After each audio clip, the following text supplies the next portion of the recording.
Let's try one of these where we plug in values for x and y, kind of like what we did in 7.1. Let's find the value of fx, negative 1, 2. So the derivative with respect to x, we'll need to do the derivative first. Then we'll plug in our values of x and y. And now we really got something here. F of xy equals x squared minus y squared over 1 plus x squared. Okay, so if we take the derivative with respect to x, of course, we're thinking of the y as just a number. What rule would we need here? Well, of course, quotient rule. So here is the quotient rule. I've got the whole thing, but let's talk it out. Quotient rule. Okay, so it's low. We just copy the low times d high. Low d high. So what's d high? Well, it's with respect to x. So x squared goes to 2x minus, this is just a number, so that derivative is 0. 2x minus 0. Okay, low, d high, minus high. Now for the high, I copy the whole thing. There's no derivative there. Just copy everything. Multiplied by d low. High, d low. Okay, well, d low, well, this one's easy. There's no y's involved, so that's just a normal derivative since we have the x.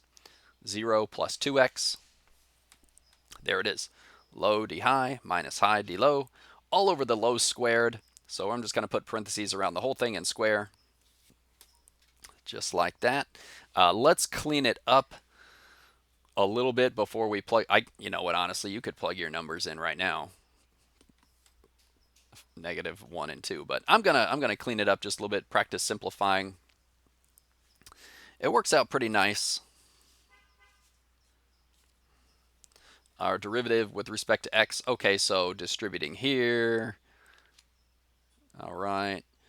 Distribute your 2x. Make sure you distribute a negative as well, and you get minus 2x to the third plus 2xy squared. And it's all over that same denominator. Don't multiply this out. We like that as it is. Hey, we noticed that 2x to the third minus 2x to the third really cleans up nice.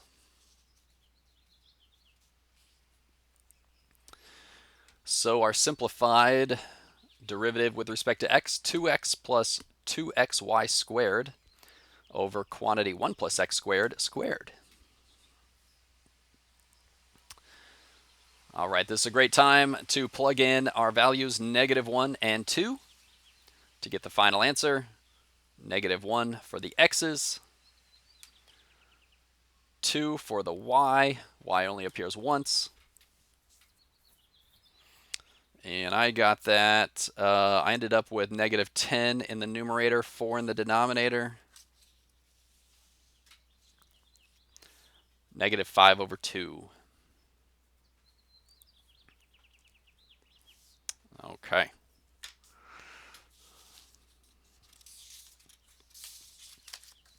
Want to pause here. We are going to talk about second derivatives. But there's this cool application with first derivatives. We call them first order partial derivatives. It's talking about competitive versus complementary products that you might see in a store. So let's introduce it this way. We've got price demand equations again. The demands x and y. This time it's solved for x and y. Sometimes we see these solved for p or q. But here, that's the demand.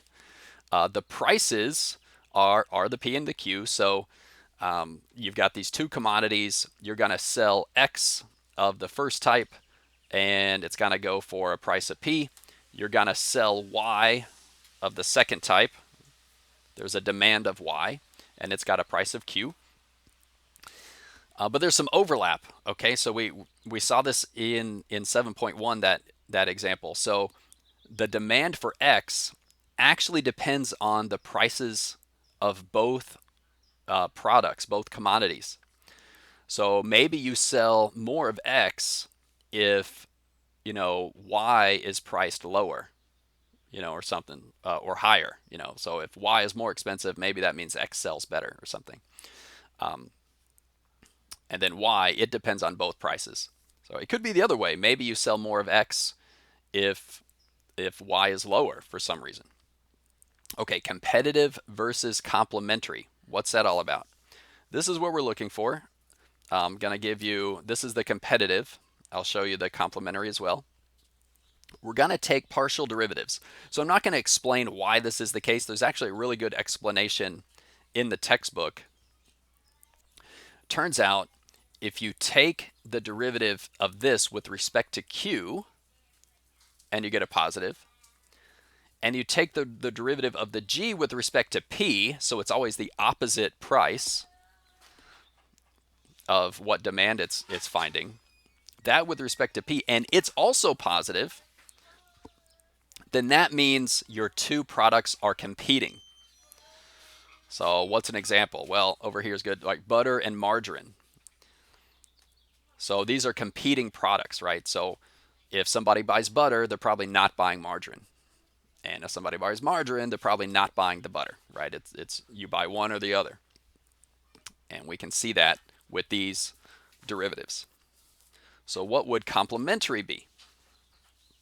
Turns out if they're both negative, we take the same two partial derivatives. So f is with respect to q, g is with respect to p. If they both end up negative for the prices that we plug in, then it turns out they're complementary. How could products be complementary? Well, if they kind of go together. So think ice cream and chocolate sauce. I thought that would be a good example.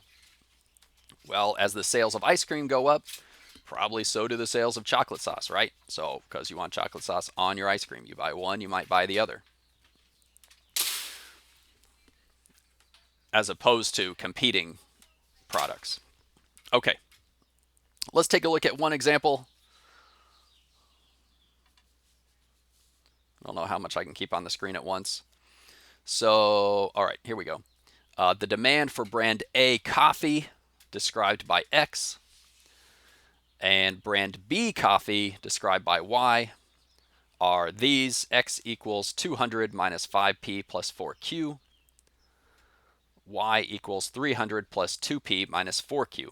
So we see however many pounds of X we're going to sell depends on both prices. And same for Y, however many pounds of brand B we're going to sell depends on both prices. Are these brands competitive or complementary? Kind of think instinctually that coffee brands are going to be competitive because maybe if you buy one, then you don't buy the other. But I don't know. Maybe there's other things going on. Okay, well, I'm just going to show you there's not a whole lot of work here, just the nature of these functions. So if we take the derivative of f, f, by the way, that's f pq, goes with x. This is g pq, that goes with y. If we take the derivative of the first one, and remember it's always the opposite, so with respect to q, then we'd say, all right, derivative with respect to q, so that's 0, that is 0, and this derivative is 4. Well, that is positive. And the derivative of g with respect to p, well, that's 0, 2, and with respect to p, that is 0. That's also positive. Turns out both these partial derivatives are positive. Well, then these brands are competitive. They are definitely competing for who's got the edge in that market, let's say. I could see how two coffee brands could be complementary, though. You know, maybe you buy somebody who buys one is more likely to buy the other type, and vice versa. But okay, yeah, these are competitive because they're both positive. So you'll see a couple homework questions on these. Kind of cool. I really like interesting application. Actually, that's going to do it for this video. When we start up the next one, we're going to look at second order derivatives. That is coming up next.